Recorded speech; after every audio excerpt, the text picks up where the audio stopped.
Of course, the Daisy kind of carry build is one part of it, but just even as an enchanter, crazy amounts of damage and healing for your team. But it is that Jace pick, so it is going to be away from Scout. Yeah, I mean, they're taking the Jace away, and Scout's gone, well, you didn't ban the Tristana, so I'm just going to lock this AD carry in. Although it could still go to Gala, it is a flex, but I would not be surprised to see Scout taking that in the mid lane, as the Jack's going to come through as well.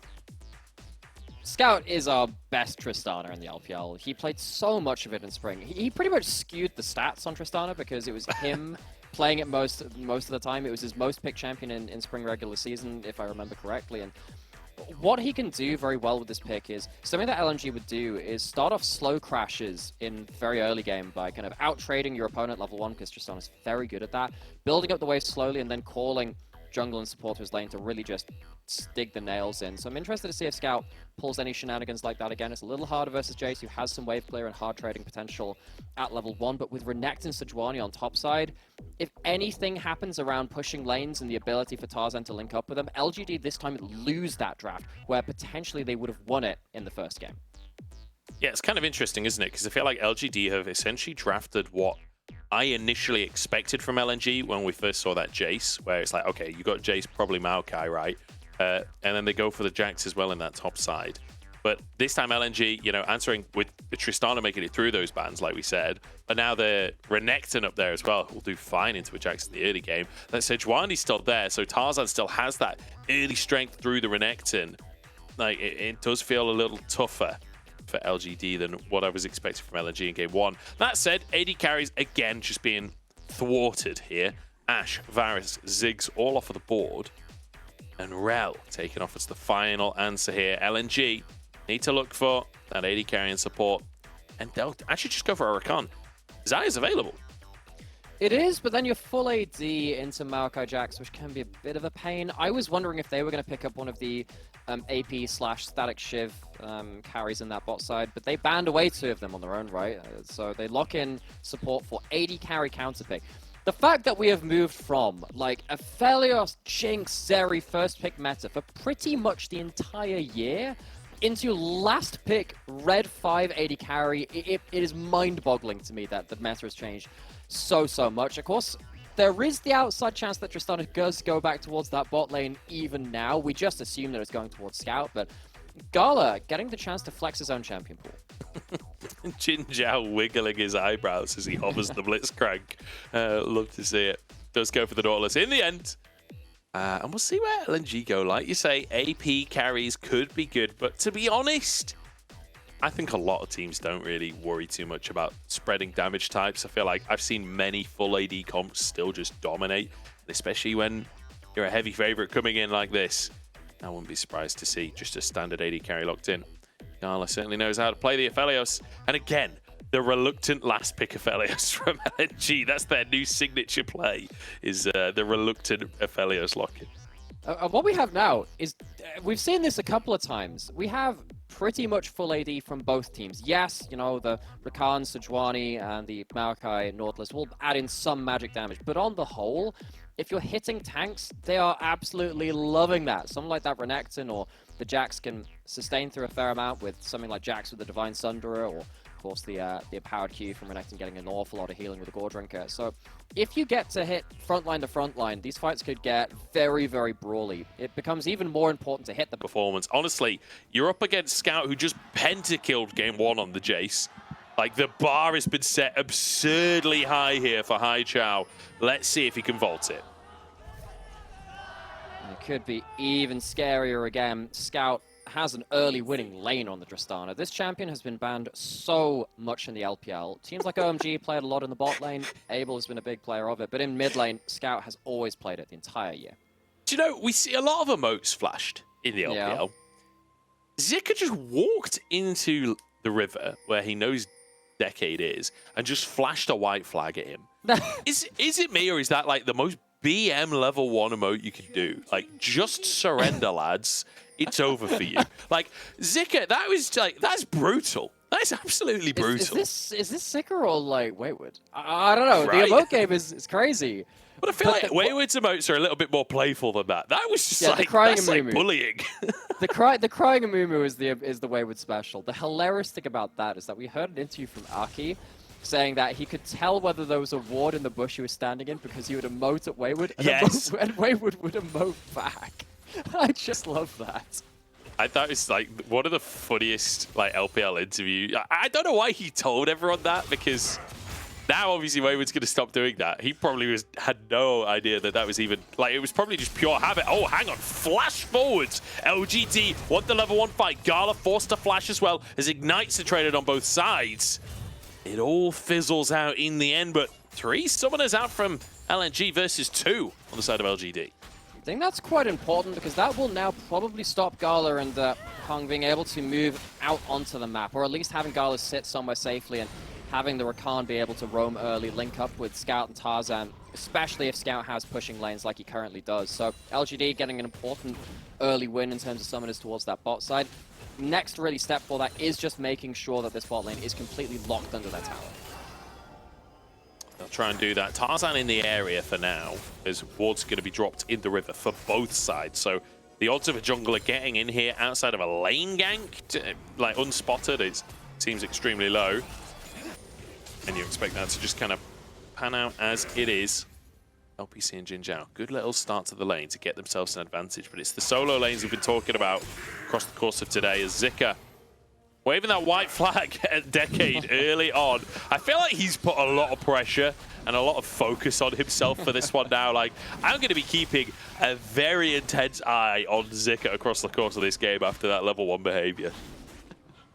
It's really funny you mentioned oh, why did Aki say that in the interview one time? It reminded me of an interview between 2 of the men's singles players from tennis ages ago, where one of them had figured out like a tick, kind of like in poker, right? Where you can tell when someone's doing that. You could tell which direction he was going to serve because he'd like bite his tongue when he served to the right and then to the left or something like that. But he had to let those points go because he wanted to make use of it for a longer time. Have to really see if that does become a bit more of a thing now, if they don't get to use that again. Knock up from Hung in the bottom side. It's just going to be the trade as... Oh, hang on, it's not just going to be a trade. Meteor's here in the tri-brush. Gala won't be able to clear the wave in time as LPC actually tanks the tower shot and 1 minion remaining. They're going underneath. No summoners for Gala here. He's taken down first blood, but Hung with a knock-up. Oh, the minion survived too long. It was 1 HP, but it's enough to take a tower shot. What? Meteor, how many times have they walked away this series with 1 HP? Flash from Hung to finish it off and go 1 for 1.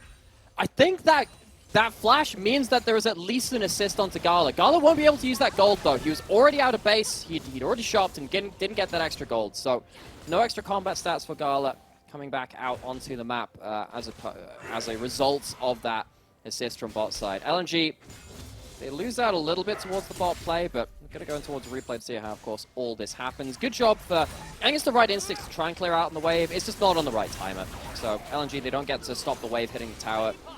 And of course, losing a little bit of farm towards the bot side. Hung, like, they definitely had, like, the clear idea of we need to clear these minions ASAP. Hung even getting an auto in on that minion, but just left it on just a tiny bit of HP.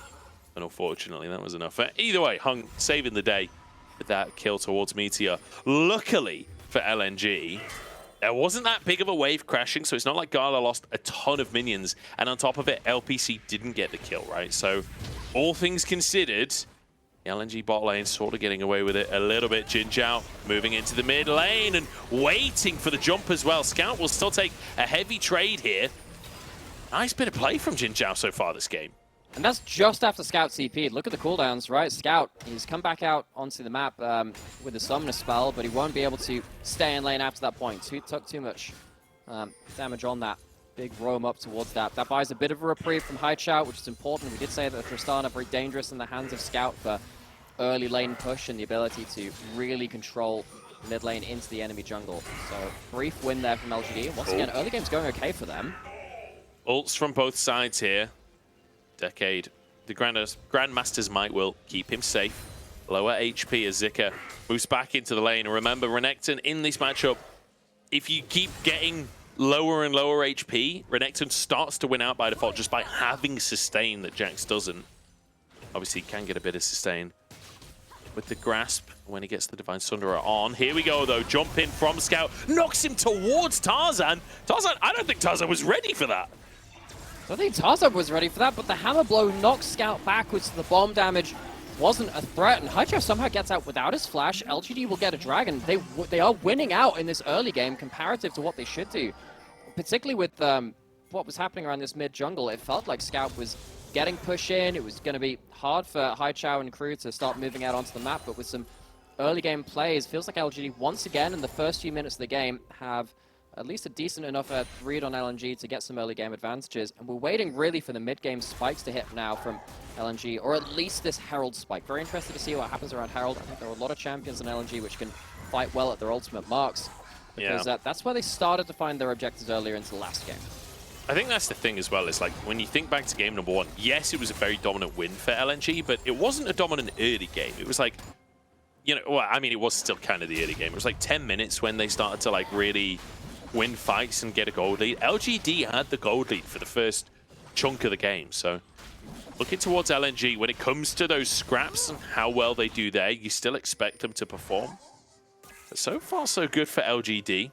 Tiny little gold lead to work with, but still, a gold lead is a gold lead. 10 CS lead in that bottom side as well, as Tarzan is just going to waltz into the lane here. Gravitum to start it off. JinJiao has the flash, but won't have a chance to even try and use it. Take it down. Tarzan grabbing the kill. Is now another 1v1 at the top side. Zika with the dominus. The Decade jumping out just in time to keep himself alive.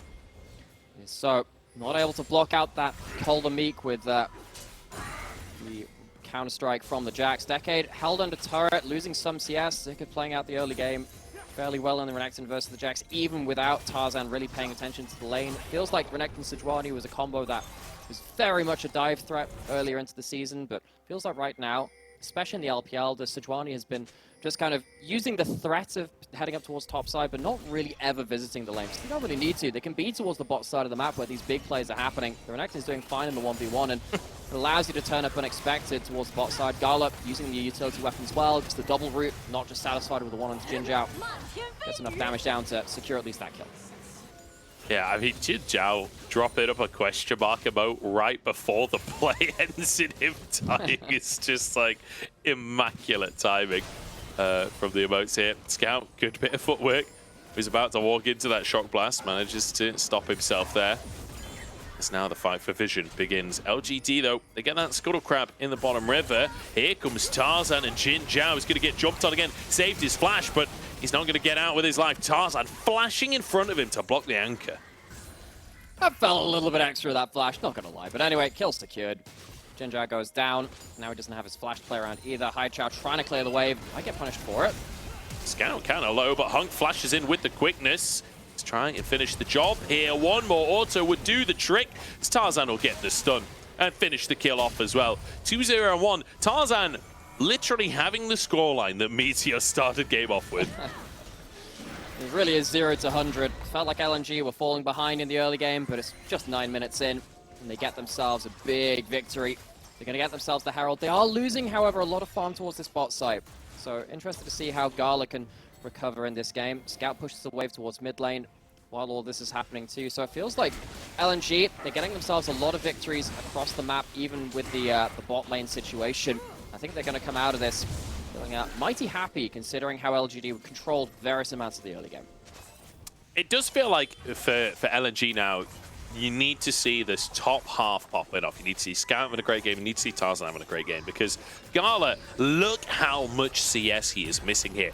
3 plates now for LPC, and you can see a 20 CS lead in favor of LGD in the bottom side. So there is even more onus towards this mid lane with Scout being the benefactor of a lot of this early action. That's just a huge pile onto the Nautilus. One of the big problems with the Nautilus, of course, if you're in a losing fight, Nautilus is always a casualty. You don't really get to escape those kind of plays. Flash is used, so that'll be a recurring issue for them. He's the Jarvan of the support role. Yeah, legitimately. When you are into the play, you kind of look and you go, that's a problem. And you slowly wave goodbye to your teammates. Haichao has to do the same on the Jace. Does a decent job of using the face rush, but flashes straight into Tarzan. Can't get out of that one. And now Herald potentially being used to bail Gala out of this hole in this bot side, but play's called off even with the crescendo active there from Gala. And just a wave picked up of tower for LPC. TPs from both top laners in that top lane as well, so don't expect them to be joining any plays on the bottom side, despite the unleashed teleports here. As actually, Moonlight Vigil was used off screen there. Yeah, it was used just before. I think that was a replay for what happened before, just to stop those replays. Potentially, that would have opened up a Herald dive opportunity. Again, sometimes we see something like Jinx Ults or Moonlight Vigils just thrown out to try and get a little bit of a leg up on your opposing bot lane. As Meteor moves into this bottom lane, Hung has no time for it, just charging at him. Does miss his ward, but in the meantime, Haichao tries to join the play. The bomb will finish him off as Tarzan actually getting that one with an auto in the end. Gala steps up. And again, LNG just, I feel like when it comes to these like scraps, when it comes to map positioning, when it comes to finding numbers advantages, this is where they've really been showing their strength today. So, contest around Dragon coming in. LGD do have a teleport coming in from Jace, so Haichao can redraw on the play, and now they are going to use the leash from LNG to start up the Dragon themselves. Yeah, Scout was just staying in mid lane looking for plates for the time being as a TP out from Haichao. And LNG, just as I'm crediting their movements on the map, committing Scout to mid means actually LGD managed to grab the Drake for themselves. Herald going to be dropped in the mid laners. Again, Dominus for the Grandmaster's Might. Zika, can you win the 1v1? Because you were the one flashing the others. Yes, you can! Decade flashes to his own death. There's now Carnage in the mid lane as well. Hung will go down with LPC, grabbing himself a double kill. Scout, though, still alive in the play. So's Gala with the Moonlight Vigil across the team. Gravitum to keep it in place. Scout doesn't jump in again, though. Very strange flowchart, it feels like, for that Dragon fight. Of course, the 1v1 happens because everyone's having fun towards bot side. Top laners get a little bit bored themselves. Zika eventually gets himself a solo kill in the matchup he'd been chipping away at, winning some of these CS trades a little earlier on.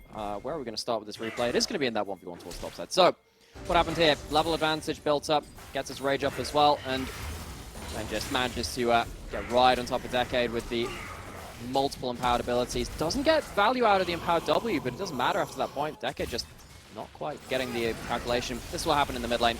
This is a very intricate happening which happened before this, because it felt like the Herald could have been placed before the Dragon. LNG chose not to do that, go towards the Dragon themselves. And it feels like LGD won the mind game at least towards the bot side of the map. Yeah, or at least the mid side of the map. Yeah, I don't know. Bit of a weird one. Mid this whole game has been a bit strange, to be honest. And Decade, no flash available. 3 people on him. Ultimate's going to be blasted out. Counter-Strike going to be used. Hang on, Gala's in trouble. This Jax does damage. Decade, just 100 to 0's Gala. Well, just Jax things, I guess. Decade, slightly less than 200 years, but has a couple of years under his belt anyway, given the namesake. Takes down an important kill, and that means that I've been waiting for that one for a while. When Jax was made, it was like 4 years of game development experience in the champion development team. Maybe it's kind of matured over time. It's one of those things which like exponentially grows later and later on. Anyway, Jax showing what their numbers mean so little in this game, don't they? But either way, that means that LNG can't cross map onto that topside tower, which means that bot lane is traded for mid lane instead of like a 2-tower trade. It could have been 2 towers if Gala had been able to sit around that top outer. Instead, he's returning to that lane now. Scout at least gets to take down the mid lane with the help of the earlier Herald. Yeah, so mid lane taken down. Gala returns to that top lane to try and push that one in as well. And I mean, look, it all looked good to start with, right? But then the Counter-Strike comes out, and we've all seen the copy-paste in chat of the Counter-Strike coming out, haven't we? Like, look at that, an auto into Counter-Strike. That's half a Gala's health.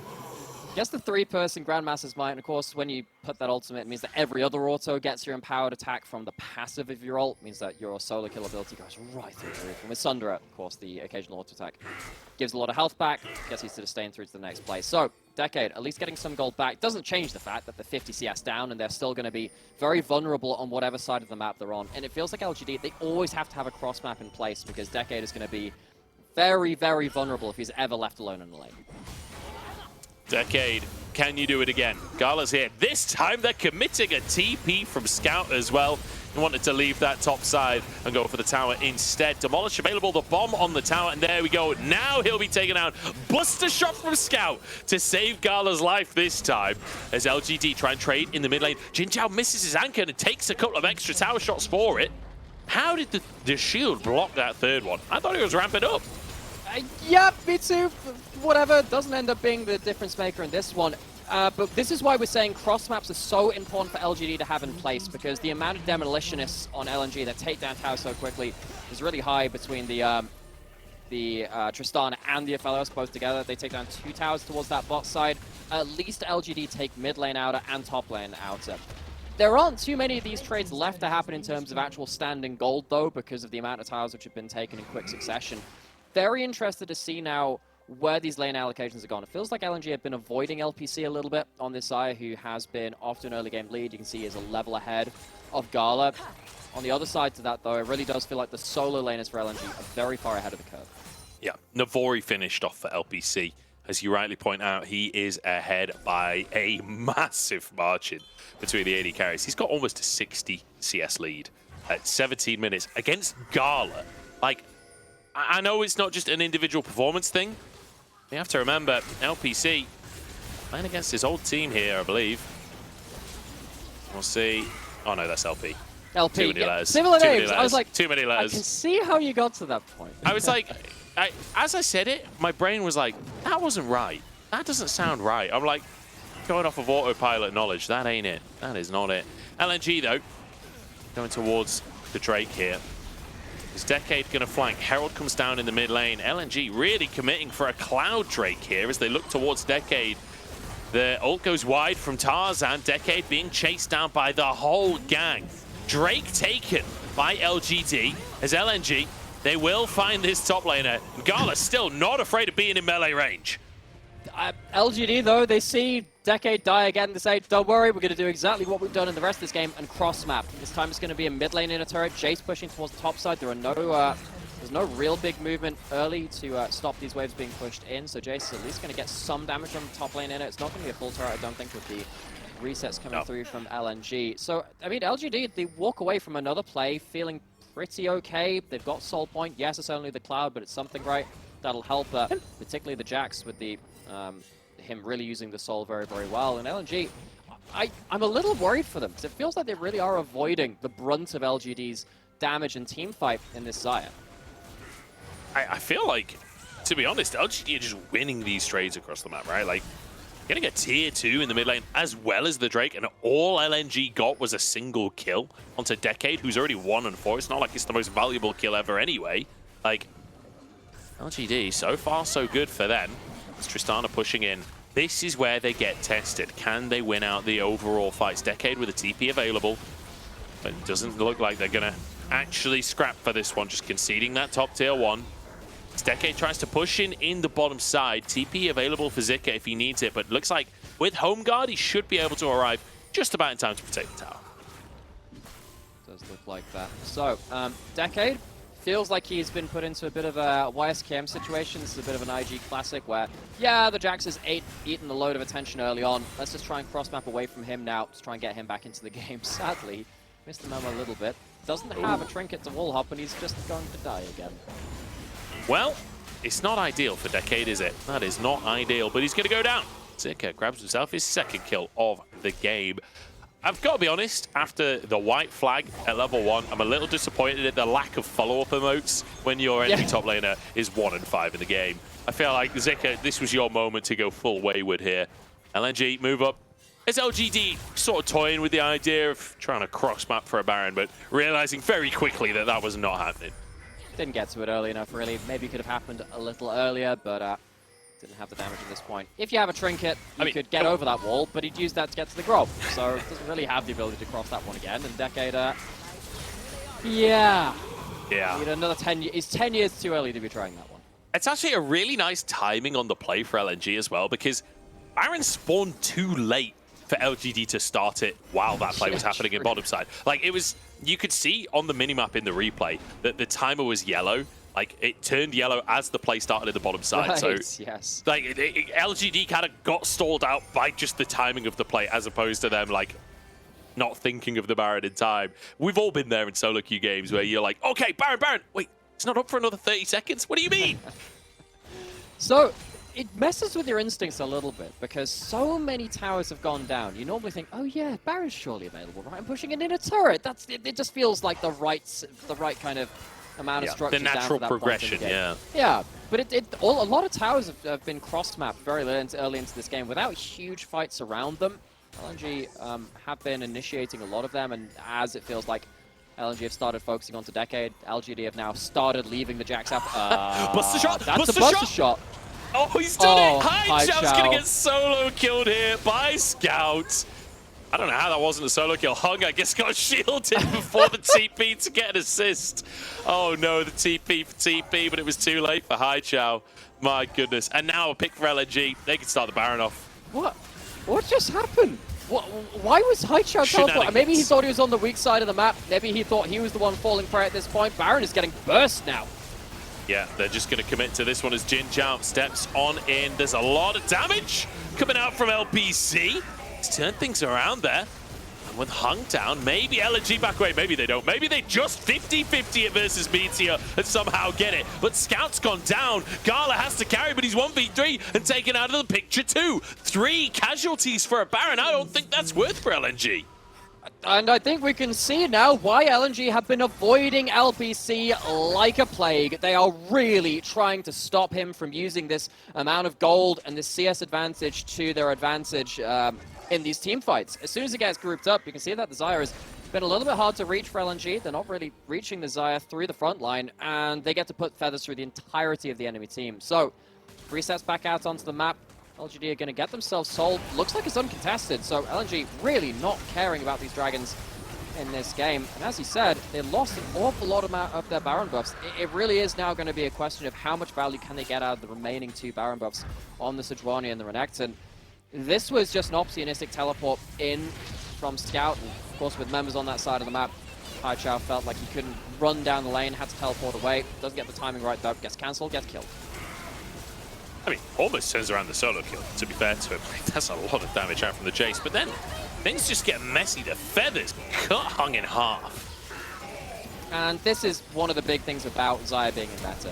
Something like an Aphelios is still, with a lot of weapon combinations, still very single target, particularly with these weapons. Very good long-range single target, but doesn't have the AoE damage that Xayah has throughout the entirety of the team. And Gala does a good job, just doesn't have the items behind it to make things sting as much as the Xayah. Really nice hook from JinJiao there onto Scout as well. Finds another hook.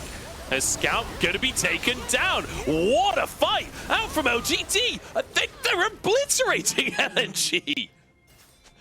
I really don't think Scout and Hung should be the ones eating Nautilus ults and going down that quickly. Very over-aggressive from the side of LNG, and this could genuinely cost them the game. You're at the point now where you're going to lose so much pressure across the map despite the gold advantage. The gold at the top of the screen does not matter when LPC is this strong with 3 items. You can see the amount of damage that the Xayah is putting out. LNG, they're not even recalling for this base defense right now, and I think Gala might be in trouble if he even walks up. This is an inhib gone, whether they like it or not, and I think LNG are just accepting that fact. Zika on a flank, though. Maybe something can be found as the respawns are going to come on through. Scout now onto the map. We'll have that home guard. Zika feels like he's looking for it, but I don't think LGD are going to fall for it. They back away. And like you say, the goal difference at the top of the screen very heavily in favor of LNG to start it off. But Scout, we're just walking into JinJiao. Why are you stood behind the Rakan instead of someone like the Sejuani or the Renekton? That's just very over-aggressive from a player which we praised so much from Game 1 in Scout, and of course the support Hung as well. They were in a decent position after you know, most of this mid-game. Bit of a fumble around that Baron, and it felt like they hadn't really answered the Xayah question so far, but that's put them into a very difficult situation again now. And again, it's games like this that just make me, like, mourn for the team that could have been with LGD, because, like, they are doing such a good job of punishing these little mistakes from LNG, from, like, you know, LNG really overcommitting to the Baron. LGD punished them. Now overstep in the jungle for vision. They get punished again. And, like, I feel like this LGD team, if they could consistently play like this, they genuinely, they could even be a playoffs team, I dare say. Like, some of these games just look so good. But then, then other games, they just look like they're bashing their head against the wall. The way I've started referring to them is anti-OMG, because OMG will always lose like one random best of one in like game one of a series. Their best of one record would be absolutely atrocious. But LGD, their best of one record is actually very good on the whole. And you can absolutely understand why. If you see only the better sides and the better games of LGD, you can see the potential of this team. The consistency, the double tap in a series hasn't been there. And now we're onto the map again, and again, the gold is in LNG's favor, and you'd say that with a Tristana and a Felios on their roster, they don't have bad scaling. They're very strong AD carries when they get ahead of the game, but that's the point. When you get towards the actual individual gold, that's not where the leads are. The Felios is behind the game in a huge way. It hasn't been able to safely farm out the game, and despite Scout doing well on his own right, it's not been enough to match the power of what's happening with LPC. Yeah. The one silver lining as well for LNG is, like, even though Gala is massively behind in this game, the supers in the mid lane will help, like, bridge that gap. Remember, 3 super minions is essentially a kill. So if they let Gala just sit in mid lane, he will slowly but surely close that gold gap. It's a pretty big gold gap to close is the only problem. But you can see now, finished off 3 items, so he's getting a little bit closer to that terrifying Aphelios that we all know and love to hate, maybe. I do enjoy watching a good Aphelios, and Aphelios is getting hit very hard on 13-13, so this might be one of the last patches we see him in real. We get a bonus day of Aphelios after the shenanigans early on. Bonus day of Aphelios. for anyone who missed the start of today, this series was delayed. We were meant to be on 13-13 to start the day off, so that's why it's a bonus day. This is pre-nerf Aphelios. And we get one last matchup, or I guess 2 last matchups with the pick. But no, I enjoy watching Aphelios in terms of like the different skill set it shows of an AD carry. You know, the weapon management, of course, key to that champion, which is quite a hard thing to do, and of course, very appreciable when you see it done well. So, Decade on the bot side again, actually picking up farm. We have 40 seconds till Elder spawns. Super Minion still barreling down mid lane to LNG. Despite them getting free farm there, will not have the best ability to cover Baron and this Elder. So LGD, how much are they going to use these last few waves of Super Minions coming out? Only a minute left on the inhibitor. You can see the timer down in bottom right-hand corner of your screen. LGD have control of the map. You see Decade recalling after finishing the tier 2 off, so good job using that pressure around the Baron to buy things around the rest of the map, get more gold into his pockets, but also his team's pockets here. Elder now spawn, and this feels scary for LNG, to be honest. I'm not sure that this is 50-50 territory. They've had the gold lead basically all game. They are still marginally ahead in gold, but the team fights haven't been going well for them. TP in from Haichao now, Zika on the flank. 3 items for Jace, that's what he recalled for here in the engages. Decade with the counter-strike jumps in here. Can they find their moment? One already taken down as LNG. Zika's going huge, but Haichao has dived into the backside. Gala's down. Scout barely escaping with his life. Flashed by Meteor. The jump comes out from Scout, though. Meteor is dead quick. Look at him run. Look at him charge. Scout is down, and LGD keep us going. I think they're going to do more than that. I think they're going to bring us to a game 3. That is a fight you can't afford to lose. LNG, they try and rush down the Elder, enter River quickly to stop the Jace getting prime position, prime real estate on what could have been the game-winning objective for LNG. I think it's going to end up being the game-losing one. I don't think Zika can do enough here. Don't know if he can. Hung moving in as well with the quickness, the redemption coming on out. TP out from Decade. Decade? That's French for decade, I'm pretty sure. As they've run out of minions. That's the problem. LGD ran out of minions, and Hung wants to try and find a little bit more. Elder is still on the map. LGD cannot afford to lose members right now. They cannot afford to still be out on the map. Hung is chasing, but he's going to let them get away. But LGD, they might have absolutely fumbled this now, because it felt like they were in control of both sides of the map. They had the last of the mid lane super minions pushing down. They've lost a lot of HP bars, and they didn't take the Elder. They tried to end the game, and now LNG feels like they have themselves the last gasp, where previously it felt like they had none. Hung moving forwards. Haichao has just recalled doesn't have TP available, so he's moving from the base right now. Meteor solo on HP. This is going to come down to a 50-50, isn't it? 6k on the Elder. Meteor with the ult across the team. They're jumping on for this one. Gala taken down. Elder taken down. LNG taken down. LGD, they've come out to play today. After a stinging sucker punch in game 1, a pentakill for Scout, dominant performance from LNG. LGD are not content with going silently into the night. They're going to bring us to a game 3. It is largely through their AD carries performance this sire. LNG have tried to avoid it, but try as they might, they can't stop him doing the damage. LPC has just been shredding them, and against Gala, LPC showing up individually. Fantastic stuff out from him. And that is going to be game. That is going to be LGD taking us to 3 against LNG. And honestly, raising a lot of head-scratching questions for LNG. Like, this is a team going into